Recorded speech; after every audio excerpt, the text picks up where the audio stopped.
कल हमने ये फॉर्म बनाया हमारा, बराबर। हाँ सर। कल हमने अपना फॉर्म बनाया था।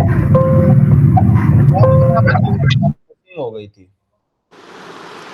यहाँ पे तुमको किसी एक चीज की कमी लग रही होगी। फॉर्म में ना हम लोग कल फील्ड लगाना भूल गए थे।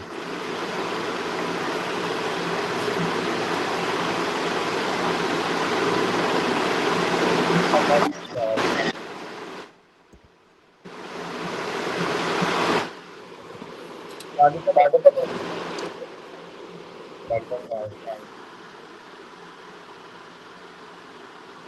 तो देखो यहाँ पे हम फील्ड लगाना भूल गए थे। हमारा स्टूडेंट के लिए हमारे बुक इशू के अंदर कौन सी फील्ड है? स्टूडेंट है, इसको कॉपी कर लिया मैंने और स्टार के साथ यहाँ लिख दिया, करेक्ट। उसी तरीके से बुक्स के लिए कौन सी फील्ड है?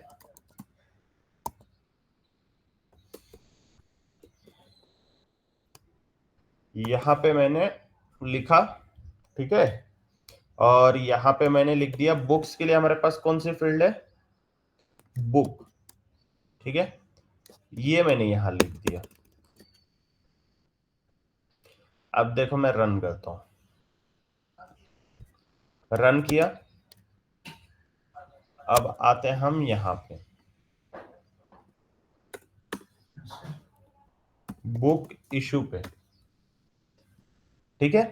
यहां पे मैं स्टूडेंट सेलेक्ट कर रहा हूं और यहां पे मैं मल्टीपल बुक सेलेक्ट कर रहा हूं, ठीक है। और जैसे सबमिट करता हूं, देखो यहां पे प्रवीण का नाम आ गया, मतलब प्रवीण के नाम की एंट्री होगी। लेकिन अभी भी यहाँ पे देखो उसने कौन कौन से बुक लिए ना, उसकी एंट्री नहीं आई है, क्योंकि अभी तक हमने उसकी एंट्री लिखी नहीं है। तो हम लोग क्या करेंगे, यहाँ पे मैंने स्टूडेंट देखो इटरेट कर रहा था कि स्टूडेंट का नाम, बराबर। अभी हम क्या करेंगे, यहाँ पे उस बुक की एंट्री बनाएंगे, ठीक है। तो लिस्टिंग के लिए मैंने क्या बोला था? यूएल और एल आई, याद है ये सबको? हाँ सर। तो यहाँ पे CS और यहाँ पे मैं अपने वेरिएबल का नाम लिखूंगा। अब देखो यहाँ पे मैं वेरिएबल का नाम क्या लिखूंगा, क्योंकि हमने तो यहाँ से बुक इशू पास किया था ना, तो बुक इशू तो यहाँ रेंडर नहीं हो रहा है, बट हमारा जो वेरिएबल है उसको क्या रेंडरिंग करना है? बुक को रेंडर करना है। अब बुक हमारा कौन से फॉर्मेट, कौन से इसमें डेटा टाइप में?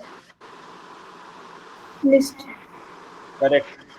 तो मैं यहाँ क्या करूंगा, यहाँ लिखूंगा बुक कोलन डॉलर के अंदर हमारे वेरिएबल का नाम, इस वेरिएबल का नाम इशू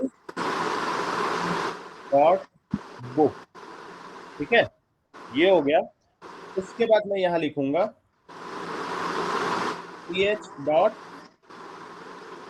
टेक्स्ट और यहाँ पे अब कर्ली ब्रेसेस में लिखूंगा डॉलर बुक डॉट नेम, ठीक है।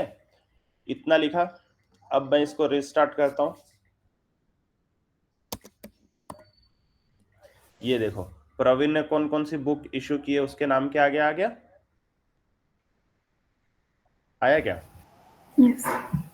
इसी तरीके से अगर मैं प्रिया के नाम पे कोई बुक इशू हो रही है, प्रिया ने तीनों बुक इशू की, बराबर। तो यहाँ पे देखो प्रिया के नाम पे क्या आ गया, तीनों बुक आ गई, दिखा? दिखा क्या? हाँ सर। समझ में आया अभी? कोई डाउट?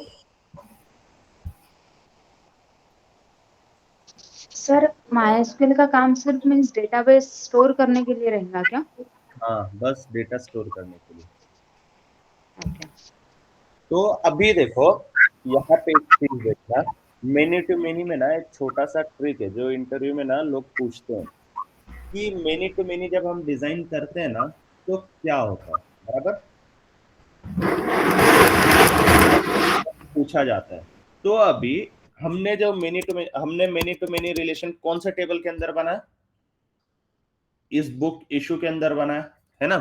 तो तुम देखोगे यहाँ पे बुक इशू नाम का एक टेबल है, बराबर। ये बुक इशू नाम का टेबल है जहां पे हमारी एंट्री हुई है। देखो सिर्फ अभी तुम देखोगे यहाँ पे सिर्फ ना स्टूडेंट आईडी है।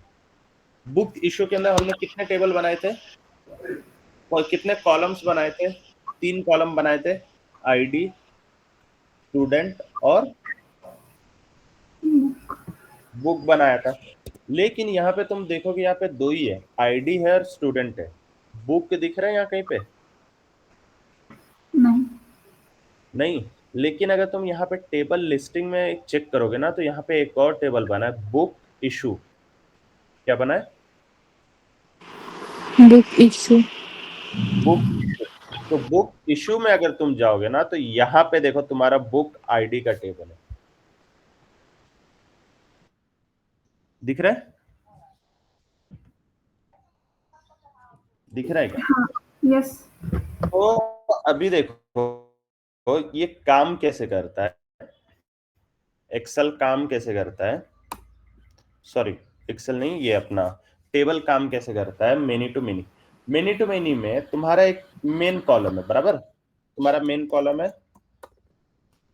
Book issue. क्या कॉलम है?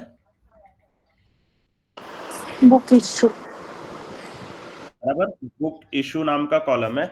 और इसके अंदर ना कुछ फील्ड है, समझ लो, आईडी है, स्टूडेंट आईडी है, और क्या है तुम्हारा बुक है, बराबर।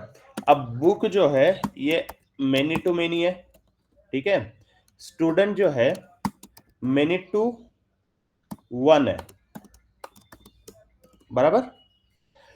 तो अब इसके अंदर सिनेरियो क्या होता है, अब ये जो स्टूडेंट है ये किसके साथ अटैच है तुम्हारे? स्टूडेंट टेबल के साथ में है। और दूसरा क्या है तुम्हारा? बुक है। क्या है? बुक। तो जो तुम्हारा स्टूडेंट टेबल है ना, वो यहां से आके वो इसको कनेक्टेड है, बराबर है ना, मेनी टू वन में।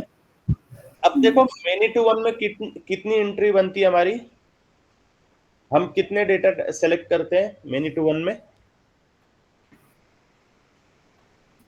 देखो ना, ये ज्यादा। एक ही करते हैं, मेनी टू वन में सिर्फ एक डेटा सेलेक्ट करते हैं। कितने डेटा सेलेक्ट करते हैं? एक। एक। मेनी टू वन देखो कैसा बनेगा। मेनी टू वन मतलब क्या होता है कि एक स्टूडेंट की मल्टीपल एंट्री बने। बुक इशू के जो लेजर है, मतलब एंट्री है, वो मल्टीपल बन सकती है ना एक स्टूडेंट के। हाँ। समझा? मैंने तुमको क्या बोला था, हमेशा उसको ये ऐसा पढ़ना सीधा मेनी टू वन, लेकिन कंसीडर हमेशा रिवर्स में करना। मतलब एक स्टूडेंट, अब ये student ID many to one है, इसका मतलब एक स्टूडेंट के मल्टीपल बुक इशू नाम के एंट्रीज बन सकते हैं। क्या क्या समझा? एक स्टूडेंट के मल्टीपल बुक्स के ये बन सकते हैं। बुक्स के नहीं, बुक इशू के, जिसके अंदर हमने ठीक था। फील्ड लगाया ना, हाँ। तो वो एंट्री उस पर्टिकुलर एंटिटी के लिए मल्टीपल बन सकती है। जैसे यहाँ पे हमारा स्टूडेंट है, तो स्टूडेंट एक है, लेकिन हमने बुक इशू के अंदर मेनी टू वन लिखा है ना, मतलब इस स्टूडेंट के लिए मल्टीपल टाइम्स बुक इशू की एंट्री बन सकती है। समझा? अभी समझा? यहाँ कोई डाउट है अभी? बोलो, है कोई डाउट?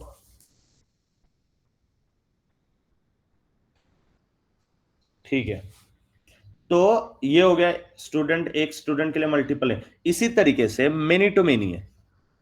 अब मेनी टू मेनी के अंदर क्या होता है कि एक मल्टीपल बुक के लिए मल्टीपल बुक इश्यूज बनेंगे। क्या होंगे? मल्टीपल बुक्स के लिए मल्टीपल इश्यूज बनेंगे। लेकिन यहां पे एक आ जाता है कैच। क्या कैच आता है कि अब जो तुम्हारा बुक इशू है, ठीक है, यहां पे जैसे मैं मल्टीपल बुक सेलेक्ट कर रहा हूं, एंट्री तो एक ही बनेगी बुक इशू के अंदर, बराबर। लेकिन उस बुक को, ये बुक्स कितने बुक्स उसके इशू हुए हैं उस कॉलम के लिए, समझे, जैसे प्रिया के लिए कितने बुक इशू हुए हैं उसकी एंट्री बनानी है। तो यहां पे क्या होगा पता है, यहां पे वो क्या करेगा, यहां पे ना एक और टेबल बीच में क्रिएट कर देगा। क्या कर देगा, एक टेबल और बीच में क्रिएट कर देगा। ओके, और इसके अंदर ये, इस टेबल का नाम क्या रखेगा मालूम है? तो पहले देखो क्या होगा कि इसकी जो बुक इशू की आईडी है ना, उसकी एंट्री भी इसके अंदर होगी, और इस बुक की एंट्री भी इसके अंदर होगी। तो अब देखो यहां पे दो टेबल की एंट्री तीसरे टेबल में बन रही है ना? दो टेबल की एंट्री तीसरे थर्ड टेबल में बन रही है, लेकिन ये टेबल तुमने क्रिएट किया है क्या? तुमने क्रिएट नहीं किया इस टेबल को, ठीक है, ये टेबल तुमने क्रिएट नहीं किया, तुमने सिर्फ बुक इशू बनाया जिसके अंदर तुमने मेनी टू मेनी फील्ड डाला, और जब मेनी टू मेनी फील्ड डाला ना, तो ये टेबल उसने ऑटोमेटिकली क्रिएट कर दिया।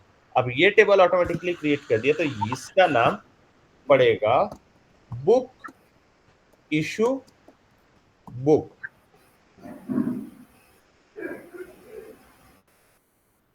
मतलब क्या, ये टेबल 1 का नाम और ये टेबल 2 का नाम, समझे? टेबल 1 का नाम हो गया, टेबल 2 का नाम हो गया, इन दोनों का नाम मिला के थर्ड टेबल जनरेट होगा। और इस थर्ड टेबल के अंदर कौन कौन सी फील्ड ऑटोमेटिकली बनेगी? एक तो बुक इशू अंडरस्कोर आईडी बनेगा, और दूसरा बनेगा बुक आईडी। क्या बनेगा? बुक इशू आईडी और बुक आईडी। इसकी वजह से क्या होगा कि इन दोनों की मल्टीपल एंट्रीज यहां पे मल्टीपल टाइम्स, इनकी एंट्री कहां जनरेट होगी? इसके अंदर। मतलब जो मेनी टू मेनी रिलेशन की एंट्री है ना, वो थर्ड टेबल के अंदर जनरेट होगी, ठीक है, समझा?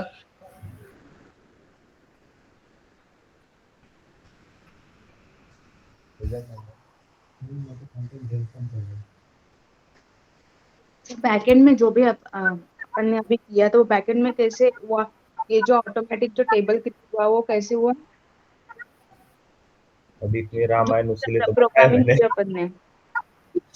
प्रोग्रामिंग नहीं किया उसमें तुमने, हम्म तुमने सिर्फ यहाँ पे इस फील्ड को बताया ये मेनी टू मेनी है, बराबर। हम्म हम्म मेनी टू मेनी बताया, तो ये मेनी टू मेनी फील्ड थी ना, तो इसलिए उसने ये पूरा ये टेबल ऑटोमेटिकली जनरेट किया, ओके।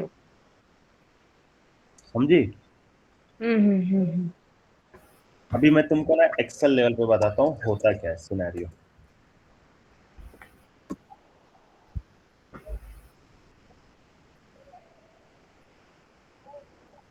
सर बुक इशू का तो अपन ने एंटिटी बनाई है ना? हमने बुक इशू की बनाई है, हाँ। देखो अभी यहाँ पे तुम्हारा पहला एक टेबल है, इस टेबल का मैंने नाम रखा है बुक इशू, बराबर। इस टेबल का नाम रखा मैंने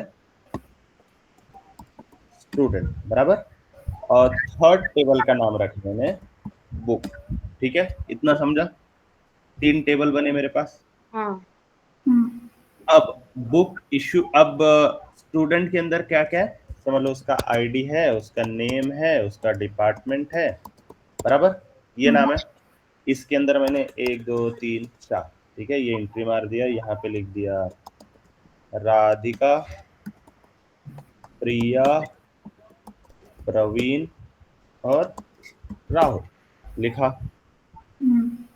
अब बुक में लिखा मैंने आईडी, नेम, ठीक है, ऑथर, बराबर। इसका भी अंदर मैंने 3 बुक बना दिए।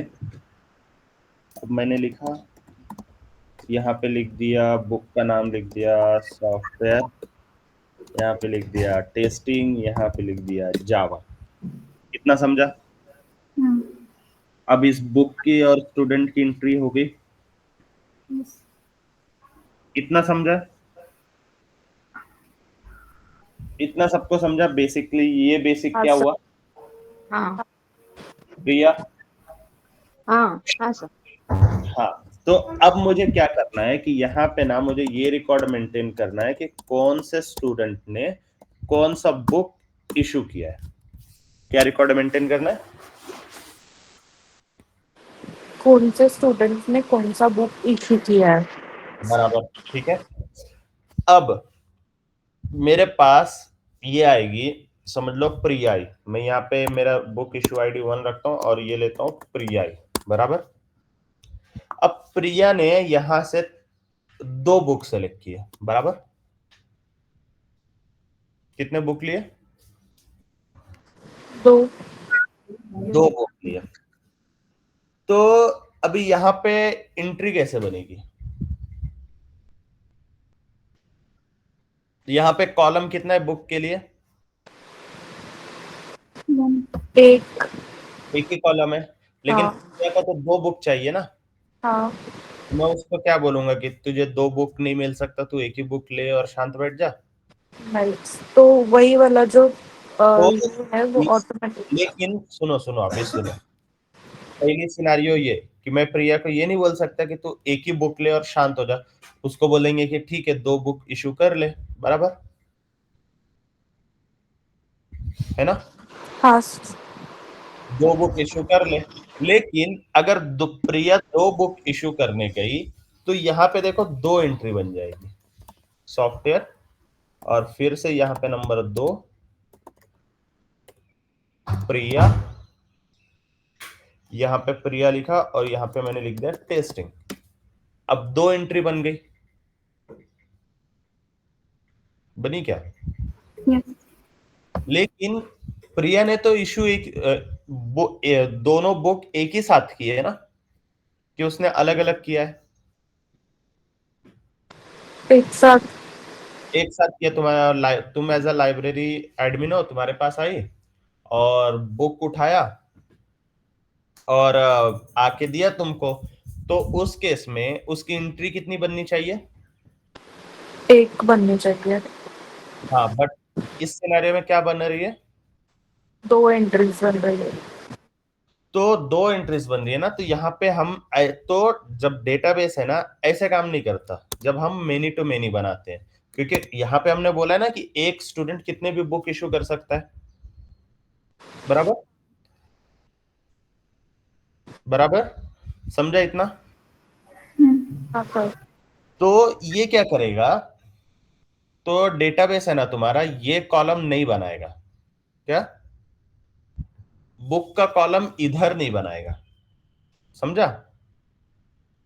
और यहां पे ना वो सिर्फ प्रिया की एंट्री डाल के छोड़ देगा, आईडी 1 प्रिया, बस एक ही एंट्री डालेगा, ठीक है। और वो क्या करेगा, यहाँ पे एक थर्ड टेबल बनाएगा जिसका नाम रखेगा वो बुक इशू अंडरस्कोर। मतलब ये जो तुम्हारा मेन टेबल है वो, और जो मेनी टू मेनी फील्ड है वो, मेनी टू मेनी वाला टेबल है वो कौन सा था मेरा? बुक था, बराबर। एक ऐसा इंटरमीडिएट टेबल बनाएगा, मतलब बीच का टेबल बनाएगा, और यहां पे क्या स्टोर करेगा मालूम है? बुक इशू अंडरस्कोर आईडी, और यहां पे स्टोर करेगा बुक आईडी। तो ये कैसे स्टोर करेगा? यहां पे बुक इशू की आईडी कौन सी है प्रिया के लिए? 1। 1 है, वो यहां पे 1 बनाएगा, ठीक है। और बुक आईडी, प्रिया ने कौन कौन सी बुक ली है? पहला सॉफ्टवेयर वाली ली है, मतलब 1, बराबर। तो यहां पे 1, फिर से यहां पे एक एंट्री बनाएगा और यहां पे 2। इस तरीके से एंट्री स्टोर करेगा, ठीक है। इतना समझा? हाँ सर। हाँ सर। समझा कि वो बीच का टेबल क्यों बना? मीन्स बुक और इशू आईडी एक ही रहेंगी और बुक आईडी नंबर ऑफ रहेंगी। करेक्ट, क्योंकि तुम नंबर ऑफ बुक इशू कर रही हो तो नंबर ऑफ हम्म बनेगी, हम्म बराबर। हम्म लेकिन तुम एक ही बिलिंग के लिए बना रही हो ना, हाँ। तुम्हारा बिलिंग तो एक ही है, हम्म। तो बिलिंग आईडी एक ही रहेगा यहाँ पे।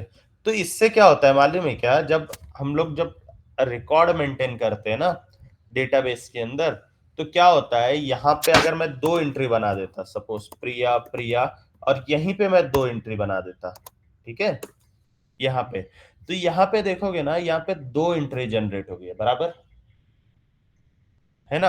अब जब ऐसे प्रिया मल्टीपल डेज पे आती, तो मल्टीपल डेज पे वो बुक इशू करती यहाँ पे, बराबर। तो मैं उसको ट्रैक कैसे करता कि प्रिया ने कौन सी बुक मेरे से इशू की है, समझे। क्योंकि मेरे पास तो एंट्री मल्टीपल बन गई ना, 1 2 3 4 5 6, ऐसा मल्टीपल एंट्रीज बन गई है ना। तो अब मैं ट्रैक करूंगा कैसे कि प्रिया ने कौन सी बुक इशू की है, आई बात समझ में। हाँ। की वजह से, जबकि मैं मेनी टू मेनी रिलेशन में जब मेरा इंटरमीडिएट टेबल बना, तो मैं क्या करूंगा, मेरे पास ये बुक इशू है एक, बराबर, मैंने सिंपली क्या कि ये ID1 बुक इशू के अंदर पास किया, जो इंटरनली हो जाता है तुम नहीं करते हो, मतलब जब तुम एसक्यूएल लेवल पे करते हो तब तुम करते हो, लेकिन कोड लेवल पे तुम नहीं करते हो, तुम सिर्फ कॉल कर देते हो, वो डेटाबेस तुमको ये एंट्रीज लाके क्या कहता है, दे देता है। मतलब मैंने सिर्फ यहाँ पे आईडी लिया प्रिया की, प्रिया का फर्स्ट रिकॉर्ड लिया, ठीक है, और उसकी आईडी नंबर यहाँ पे जाके चेक किया, तो यहाँ पे मुझे उस आईडी के लिए जितनी प्रिया ने बुक इशू की है सारे रिकॉर्ड मिल जाएंगे, समझा। हाँ सर। कोई डाउट अभी।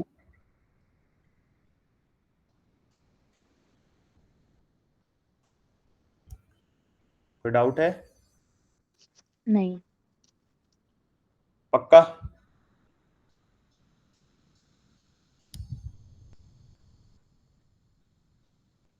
पक्का कोई डाउट नहीं है क्या। देखो मेरे को तुमको कल से प्रोजेक्ट देना है, इसलिए पूछ लो अभी। प्रिया, सर मेनी तो मेनी रिलेशन किस में आपने किया है? बुक्स के बीच में, क्योंकि एक स्टूडेंट मल्टीपल बुक इशू कर सकता है ना, हाँ। एक बिल के लिए मल्टीपल बुक इशू हो सकते हैं। पहले मेनी टू वन किया तो वन मीन स्टूडेंट, बराबर। हाँ, और देखो मेनी टू वन किया मतलब एक स्टूडेंट की मल्टीपल बुक इशू एंट्री हो सकती है, हाँ। लेकिन एक बिलिंग जो है वो सिर्फ एक ही स्टूडेंट के लिए बनेगा एट अ टाइम, हाँ। बराबर। हम्म। मतलब प्रिया अगर मेरे पास आई आज के लिए, तो प्रिया मेरे पास कल भी आ सकती है, हम्म। परसों भी आ सकती है, हम्म। उसके बाद भी आ सकती है। तो प्रिया जितनी बार आएगी उतने बार प्रिया की एंट्री बनेगी,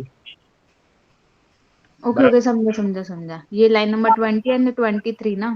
लाइन नंबर 2021 में, बराबर, मतलब प्रिया हम्म। मेरे पास मल्टीपल टाइम्स आएगी बुक लेने, लेकिन हाँ। प्रिया मेरे पास एक जो मल्टीपल टाइम्स आएगी, लेकिन प्रिया तो अकेली पर्सन है ना, समझा क्या। प्रिया हाँ। तो अकेली है कि प्रिया हम्म। दोनों मिलके साथ में आएंगे बुक लेने, नहीं ना। So as a developer, so hmm, many to one रहता है मतलब रिलेशन, बट अपने को एज्यूम करना पड़ता है वन टू मेनी। हाँ, वन अकेला, लाइक। करेक्ट। ओके। मतलब जैसे तुम ऐसे देखो, सिनेरियो तुम ऐसा समझना कि जैसे बुक, अभी इसी एग्जांपल को लो, जैसे बुक इशू है, मैंने बोला प्रिया मेरे पास आज बुक लेने आएगी, बराबर, कल भी हाँ। लेने आएगी, परसों भी लेने आएगी, कभी भी हम्म। लेने आएगी, तो प्रिया हम्म। की मल्टीपल बुक इशू एंट्री बनेगी, बराबर। हाँ। हाँ। लेकिन आएगा कौन, प्रिया। हाँ। प्रिया तो इकलौती पर्सन है, हाँ।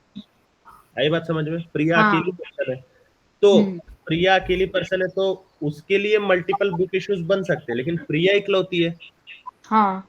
तो रिलेशन समझा, तो बना हाँ। मेनी टू वन, मतलब हाँ। प्रिया इकलौती है, उसके लिए बुक इश्यूज की एंट्री मल्टीपल है, मल्टीपल है।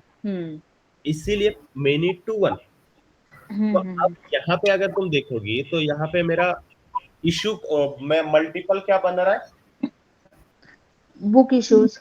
बुक इशू बन रहा है, बराबर। हाँ तो बुक इशू क्या हो गया तुम्हारा? मेनी हो गया, मेनी। बराबर। मेनी हाँ टू हाँ वन लिखा है, मतलब 2 1 किसके लिए वन है? वो स्टूडेंट के लिए। स्टूडेंट के लिए। तो मेनी 2 1 मतलब बुक, अभी हमने बुक इशू के अंदर लिखा हुआ है इसको, हाँ हाँ हाँ समझा समझा समझा। समझा? बुक हाँ इशू हाँ हाँ हाँ। मल्टीपल बुक इशू एंट्री बन सकती है एक के लिए, किसके लिए? प्रिया के लिए। मीन्स जो भी रिलेशन आगे, अगर आगे भी जो भी रिलेशन करना रहेगा तो वो उसमें ही ऐड करना पड़ेगा, मेनी टू वन रिलेशन। हाँ, वो तुमको वो लॉजिक देखना पड़ेगा, क्या तुम जो बिल्ड कर रहे हो उसके ऊपर। हम्म। ठीक है। हम्म। अब दूसरा, many to many. Book issues ज्यादा रह सकते हैं और बुक्स भी ज्यादा रह सकती हाँ, है। मतलब बुक इशू की एंट्री तो मल्टीपल टाइम बनेगी ही, हाँ बराबर। लेकिन उस एंट्री में बुक्स भी मल्टीपल हो सकते हैं ना। हाँ ऐसा हाँ। नहीं कि प्रिया आ जाई एक ही बुक लेके चली गई, नहीं। मल्टीपल बुक लेके जा सकती है। हम्म इसलिए बुक की एंट्री क्या हो गई? मेनी। दोनों केस में मेनी है ना, इश्यूज तो हम्म। मेनी बनेंगे ही, और एंट्री भी मेनी है, ये बुक्स भी मेनी है, इसलिए हाँ मेनी टू। मेनी। हाँ, इसको ऐसे याद रखने का, जिस टेबल के अंदर तुम लिख रहे हो ना उसको, तो हम्म। पहला वर्ड उसको डिनोट करता है, ओके ओके। समझा? और हाँ जो हाँ समझ। कॉलम आईडी लिख रहे हो ना तुम, जो कॉलम लिख रहे हो दूसरा वाला, उसको हम्म। डिनोट करता है। मतलब यहाँ means many means source and one means destination, like correct, यहाँ पे मेनी मीन्स क्या होगा इस टेबल के अकॉर्डिंग? सोर्स। हाँ, तो सोर्स क्या है? Book issues. करेक्ट। और वन क्या है? स्टूडेंट। करेक्ट। इसी तरीके से यहाँ पे मेनी क्या है? इश्यूज। दूसरा वाला मीनू क्या है? Means book list. बुक्स। बराबर। आई बात समझ में? समझा। कोई डाउट? नहीं। नहीं। तो ये वाला प्रोजेक्ट मैं तुमको भेजता हूँ, इसकी भी प्रैक्टिस करो। कल एक लास्ट इंटरव्यू, एक लास्ट ये होगा लेक्चर जावा वेब के ऊपर, ठीक है? उसके बाद नेक्स्ट वीक में तुमको पूरा प्रोजेक्ट ही बनाना है, पूरा वीक। ओके। उसके ओके नेक्स्ट वीक सर। में क्या स्टार्ट करेंगे? एपीआईज। चलो मिलते हैं, बाय। Bye sir.